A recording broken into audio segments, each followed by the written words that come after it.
What can I say? Let's get between the lines. You don't know, this is the space where we get to listen to a piece and speak deeply about what each line means to me, the poet and author Simone Frutree. Welcome, welcome, welcome. It is episode 8 of Between the Lines. Now, the piece this week that I'm going to be jumping into is called Numerology, and I am going to kind of jump from numerology to perhaps astrology, especially now that we're actually in the age of Aquarius, apparently. I'm not going to speak with my chest up in the air too much, because even though I know a small amount, I don't know a lot. Saying that, I am extremely intrigued. I love it. I do think that just like everything else, you should not necessarily get too tied or wounded up by looking on it too much on the outside. For example, planetary information is, for me, tied directly within, as usual. It's perhaps tied into my chakras. You know what I mean? So, yeah, let's go, let's go, let's go, let's go.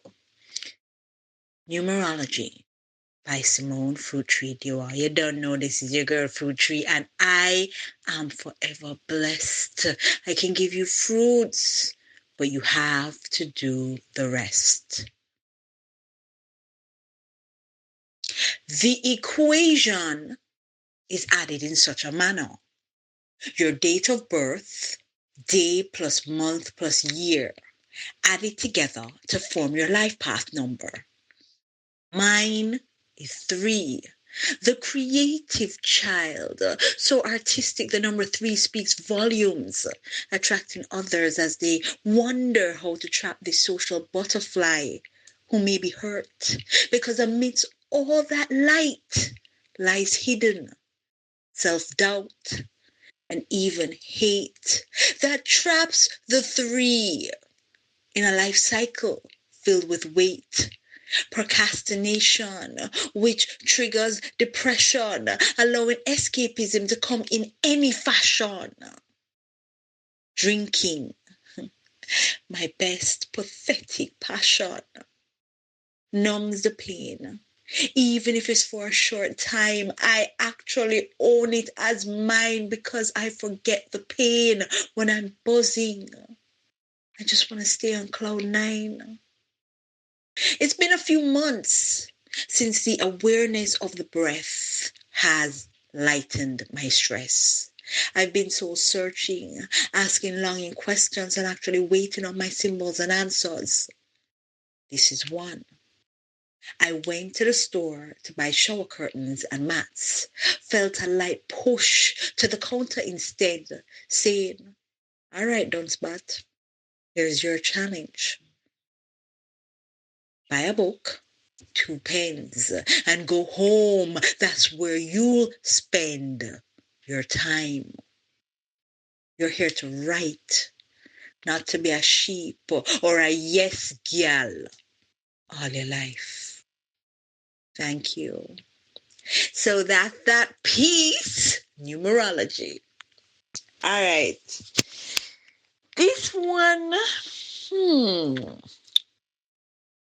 is definitely one of those where I have to kind of breathe before I speak. You know what I mean? I don't want to rush and talk a bag. of you know what. All right, so let's start from the beginning. The equation is added in such a manner: your date of birth, day plus month plus year, added together to form your life path number. So, what that intro of the poem, of the piece, is advising the listener, the audience, is I'm going to tell you how to calculate your life path number in numerology. Now, each of us, we all have our own personal born days, birthdays. So, how the life path number is calculated is your day of birth, the day you were born, your month, as well as your year. So, for me, I am February the 20th, 1979. So that is February is 2. That's the second month of the year. Added to 2 plus 0. So that would be 2 plus 20, because the day of my birth is the 20th of February. And my year is 1979. So it would be 2 plus 2. We don't need to add the 0, because that comes up to nothing. So it's 2 plus 2 plus 1 plus 9 plus 7 plus 9. 2 plus 2 is 4. 4 plus 1 is 5. 5 plus 7 is 12. 12 plus 9. Hey, come again. 2 plus 2 is 4, right? 4 plus 1 is 5. 5 plus 9 is 6, 7, 8, 9, 10, 11, 12, 13, 14. 14. 14 plus 7 is 15, 16, 17, 18, 19, 20, 21. 21 plus 9 is 22, 23, 24, 25, 26, 27, 28, 29, 30. So 30 on paper is 3 and a 0. In numerology, the 0 is not used. So you're going to take off the 0. So that would make me a number 3. The reason I believe that they don't go above 9, for example, because always 1, 2, 3, 4, 5, 6, 7, 8, 9. Now, as you know, 10, you would take off the 0. So that would mean that you would go right back to number 1. So it would be calculated 1 to 9. Now, in numerology, you do have master numbers as well. So you would have 11, 22, and 33. All right? So my number, my life path number is 3. 3 represents the eternal child. It's an extremely creative number, very childlike, very talented, can be moody. You know, I would be under the representation of the Trinity, 1 being the father figure, 2 being the mother figure, 3 being the child figure. It's funny because for me, number 3 is very synonymous. I don't know if that's the word I should use, but it is very similar to the traits of a Piscean in astrology. And that is actually my sign. You know what I mean? Very creative beings, very moody beings, very spiritual beings. For example, we just came out of the Piscean age. And the Piscean age signifies a belief system. That's why it is so close and concentrated with religious practices. So, for example, if you're a Piscean and you're a religious person, you are extremely religious for whatever reason. You're very deep. Like, I'm a Piscean and I'm very spiritual. I'm very conscious. Like, I yearn to know things of the spirit. That is like my nature. Saying that, the number 3, similar to the Piscean, can have a very addictive personality. So just like everything else in life, if you are, say we have a vibrational scale here that we're looking at, and if you are vibrating on a low frequency, the number 3 will display characteristics of aloofness, not knowing who they are, very shallow, addictive spirit, may be classified as even a gossiper, just very all over the place. And again, I'm going to shadow it with my Piscean astrology spirit as well. It's similar. When you're vibrating high as a number 3, your creativity is peak. You will find a lot of number 3s who are perhaps in the art world, the performing world, maybe in the psychological plane of life. They're very in tune with the mind, caring for others, caring for even, maybe animals, like things of that nature.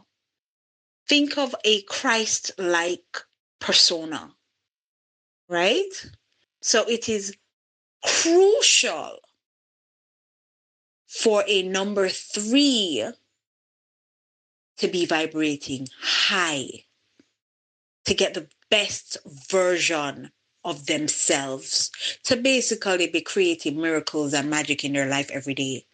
The minute that they resort to going back to that root, that below the navel thinking, being tied up with anything negative in regards to emotions, their demand, their moon, anything that is pulling from too much of the water, it will switch up the meditation and it might not be a great thing. So these type of people, and these are people are me, number 3s, they have to be constantly in transmutation vibes, transformation vibe. Because if they are super emotional beings and you're not getting necessarily good emotions, you're not vibrating from a complete place, they're actually looking to somebody else or another situation to complete them, you will get a very emotional being, and not necessarily, it's going to be a faltering, wavering, all over the place type character. All right, so the equation is added in such a manner. Your date of birth, day plus month plus year added together to form your life path number. Mine is 3, the creative child.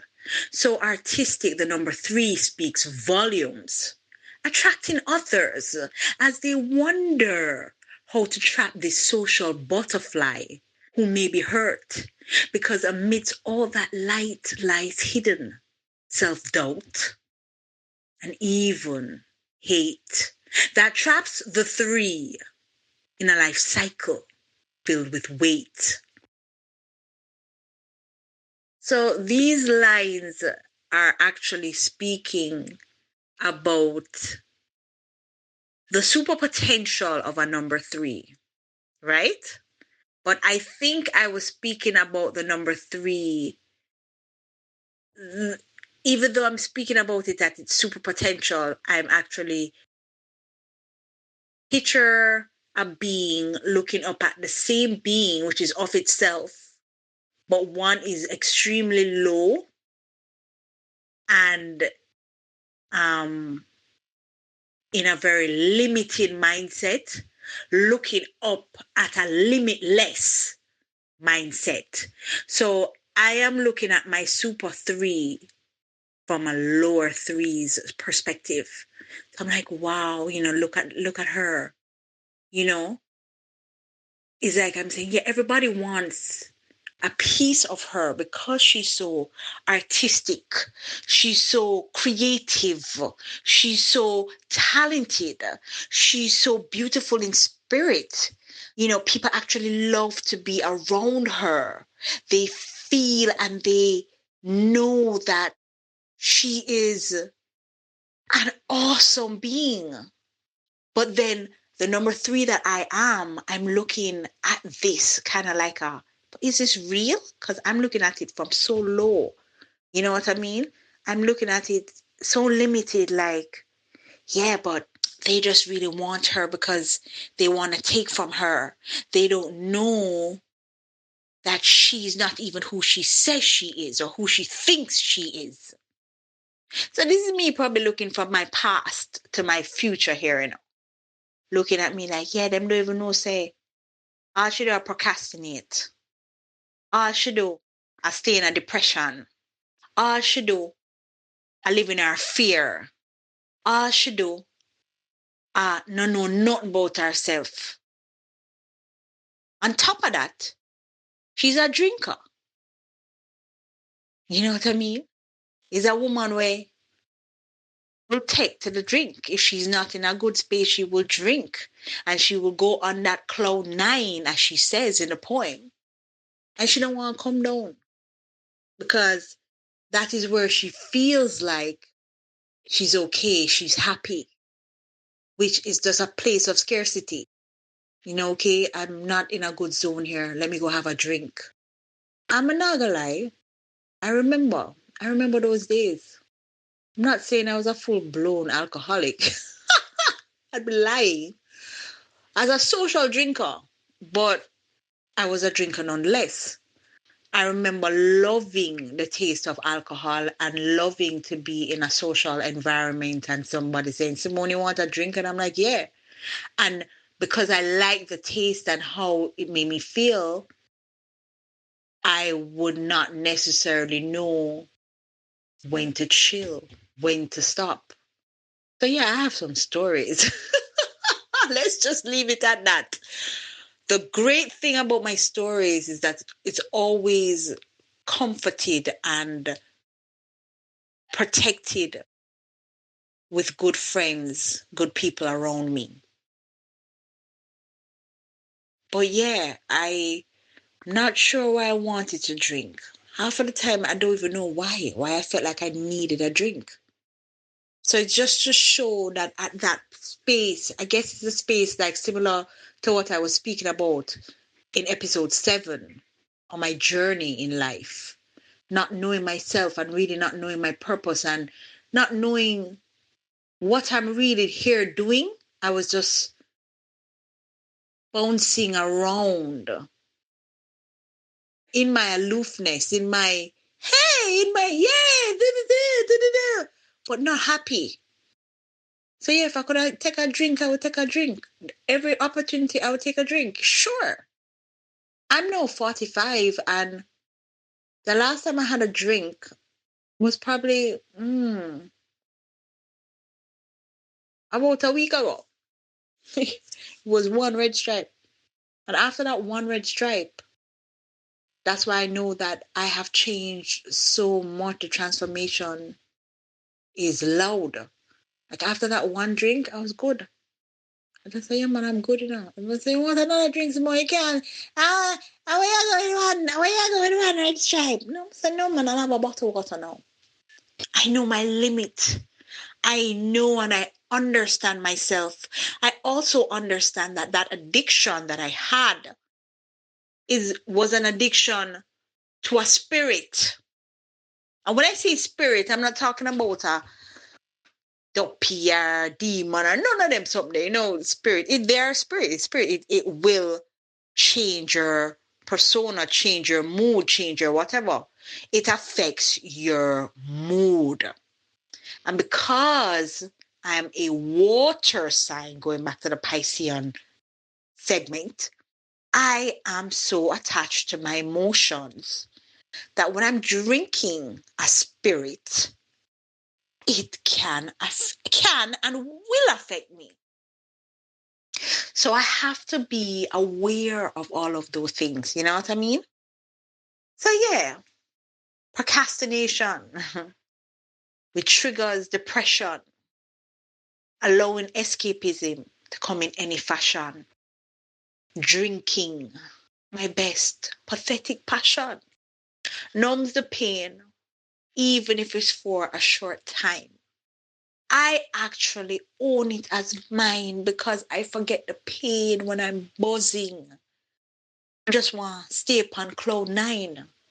Now remember, me as a number 3, I'm a creative spirit. I create. My imagination field is always open.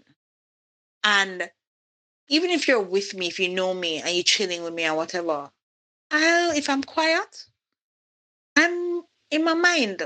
I'm in my own thoughts. I'm coming up with things.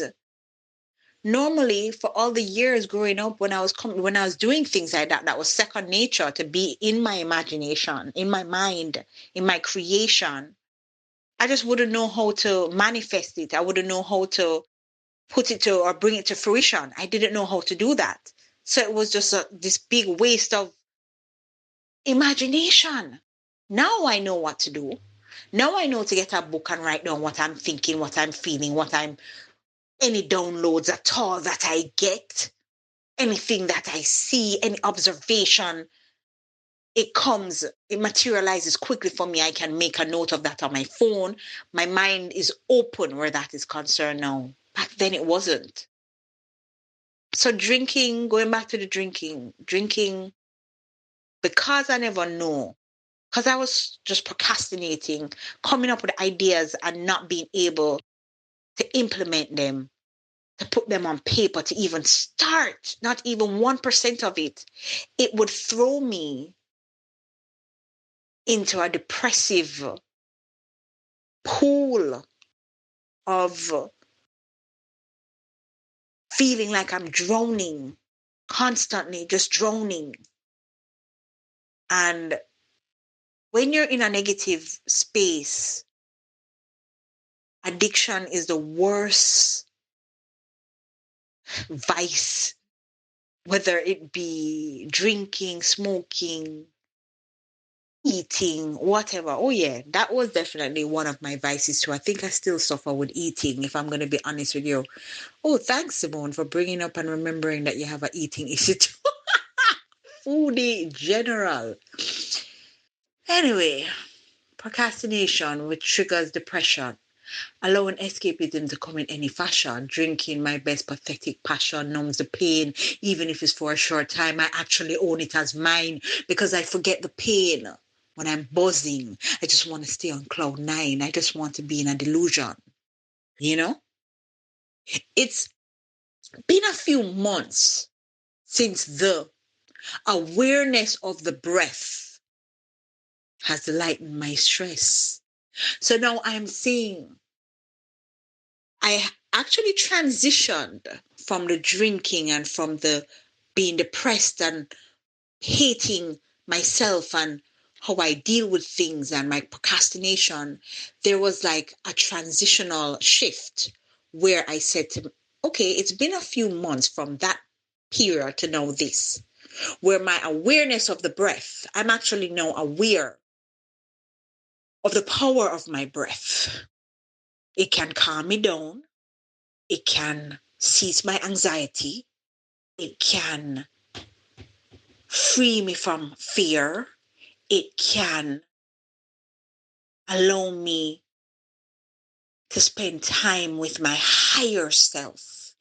It can open portals within me that allows creativity to come from my dark spaces. So it's saying it's been a few months since my awareness of the breath has lightened my stress. So I'm basically saying now you have been breathing consciously for a couple months, and to be honest with you, it's lightened my meditation. I feel stress free, has lightened my stress. It's been a few months since my awareness of the breath has lightened my stress. Hey, stress. I've been soul searching, asking longing questions, and actually waiting on my symbols and answers.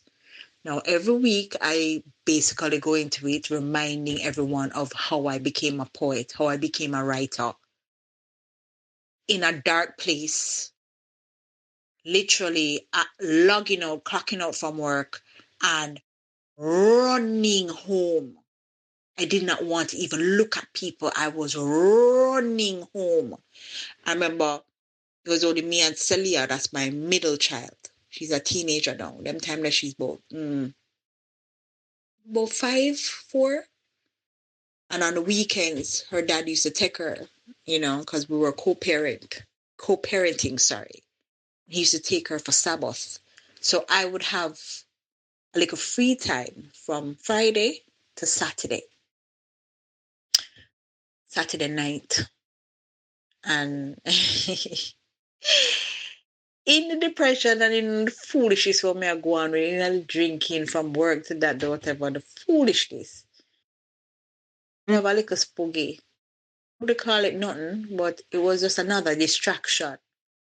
So sometimes on a Friday, we say, go buy 2 juice and go link up over here, so, or, hold a vibe over there, so, and until I got to that point too, where I was like, Simone, you're just a sidetrack in every sense of the word. What you do?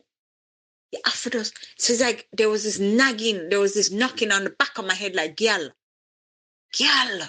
warm to you. Celia not there. Take the opportunity for go at your house. I say, all right. And when the little shift they come in my mind, I say, I'm going to go home. They have my little studio. I'm used to run home.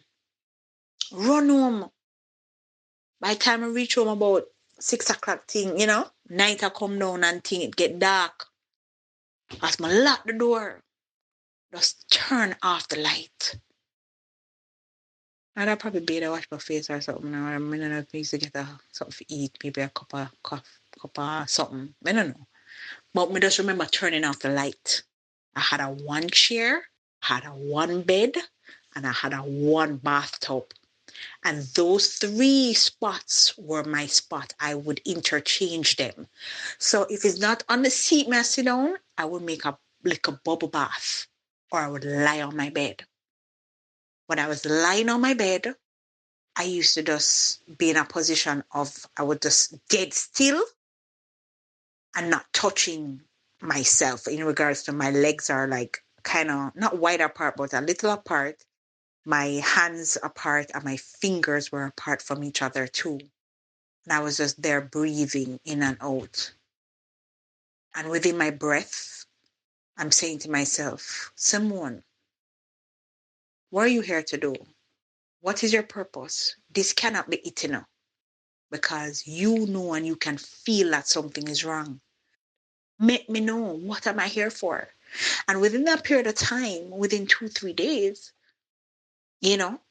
I've told the story already. I was compelled to do something. So now within this poem, where I'm saying it's been a few months since my awareness of the breath has lightened my stress. I've been soul searching, asking longing questions and actually waiting on my answers. Here is one. Went to the store to buy shower curtains and mats. Felt a light push the counter instead, saying, all right, done spot. Here's your challenge. Buy a book and 2 pens and go home. That's where you'll spend your time.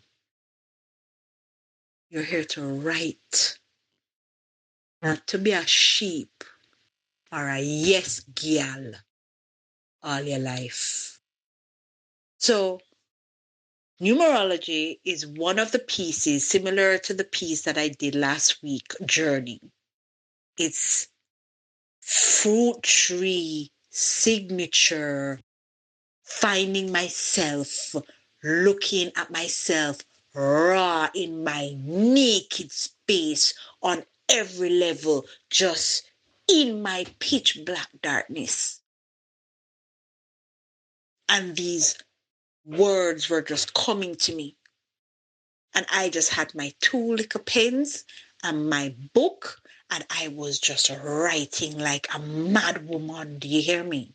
I was just writing. When you're a conscious being and sometimes you speak to people esoterically and they talk about downloads, I don't know if these things are really just in my mind, but listen, a lot of my writings, especially the introspective ones, sometimes I wonder where they come from. Man, I'm being so honest with you. It comes from me. Everything comes from me. I'm aware of that. But this is why when it says, in my Father's house, there are many mansions. I'm just speaking about this esoterically for a little bit. In your mind, there are many, many, many, many, many rooms. You know, they talk about the brain space and the mind space, and they tell you about how much percentage they actually use compared to what you are really. If you're supposed to tap into that, it would just be out of this world. So what's happening to me here is that I'm actually tapping in to a bigger space over and over and over and over. You know what I mean? So that is basically what's happening. And that was what was happening. So, yeah, you're here to write. Not to be a sheep or a yes girl all your life. That last line is actually very important because my inner self, my higher self, my source is telling me, Simone, you're here to write, you know. You've been a sheep now for 33 years, you know. I'm going to say 12 years ago, this, you know. Or, you know. Yeah, or a little less. And like, it I say, you're here to write, not to be a sheep. You've been a sheep from you know yourself. That's why for me, even religiously, I just always have an issue with the word sheep. No, but a sheep mean I know, I'm not a flock. No. I didn't want to be a sheep anymore. Getting up, going to this because I have lack and I need to pay my bills and I need to do, but I'm so like, no, that this is wrong. Something is wrong. Going out on a weekend, hanging out with friends, doing the same repetitive thing. No, I knew. So when that line that says, you're here to write, mama, not to be a sheep or a yes girl all your life. That was in the beginning, you know. So not only am I here to write, you know, which I'm doing, you know, I'm here to express myself. I'm here to perform on stage my pieces. I'm here to, sky's the limit. So basically, once you even just acknowledge that little piece, you will see the cipher that will come. That real cipher. So from my writing of poetry, novels came, stories came, then I transformed into being a performer. Now I can go ahead and do some acting. Now I can go ahead and now I'm a podcaster. Now I can go ahead. You understand what I say? So just start a cycle and allow the cycle to be. No. That's where I'm coming from, you know. That's why I can looking at anybody and say, yeah, fruit tree, forever blessed. I can give you fruits, but you have to do the rest. Yeah, man, you don't know it's love and light coming from episode 8. Numerology was the piece. And of course, this is Between the Lines. Simone Fruit Tree Duo. Thank you for tuning in. Yeah, next week again.